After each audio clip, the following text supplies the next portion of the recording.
নমস্কার বন্ধুরা, আপনারা দেখছেন স্টারেদের অন্দরমহল। বেলিপাড়ার জনপ্রিয় অভিনেত্রী হলেন সানন্দা বসাক। একাধিক ধারাবাহিকে চুটিয়ে অভিনয় করেছেন তিনি। তবে আজ তাকে আর দেখা যায় না টেলিভিশনের পর্দায়। কিন্তু কেন, কোথায় হারিয়ে গেলেন তিনি? তার জীবনের নানা ওঠাপড়ার গল্পই আজ জানাবো আপনাদের। গোয়েন্দাগিন্নি, নেতাজি, জয়ী, প্রথম বা কাদম্বিনীর মতন ধারাবাহিক রয়েছে তার ঝুলিতে।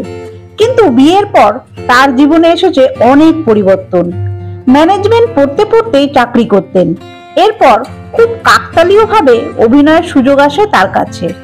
আর ধারাবাহিকের সেটে তার সঙ্গে আলাপ হয় তার স্বামীর। খুব তাড়াতাড়ি বিয়েও করে নিয়েছিলেন তারা।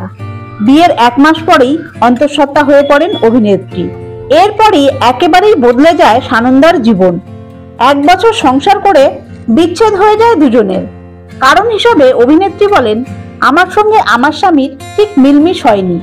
আর আমি বিশ্বাস করি একসঙ্গে খারাপ থাকার চেয়ে আলাদা থাকা অনেক ভালো। মেয়েকে নিয়ে ভালো আছি আর প্রচুর প্রেম করছি। কিন্তু অভিনয় থেকে কেন দূরে সানন্দা?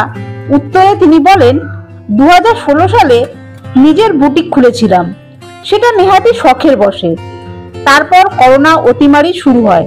ঠিক তার আগেই শাড়ির ব্যবসা শুরু করি। আর সেই ব্যবসাই এখন দেশের বাইরেও ছড়িয়ে পড়েছে।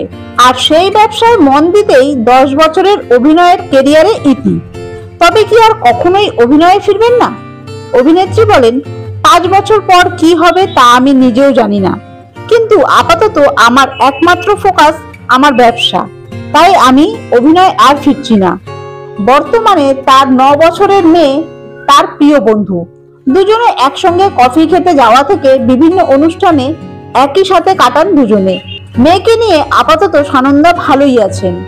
বন্ধুরা, তারকাদের বিষয় এইরকমই খুঁটিনাটি আরও তথ্য পেতে জুড়ে থাকবেন আমাদের চ্যানেলটির সাথে। ধন্যবাদ।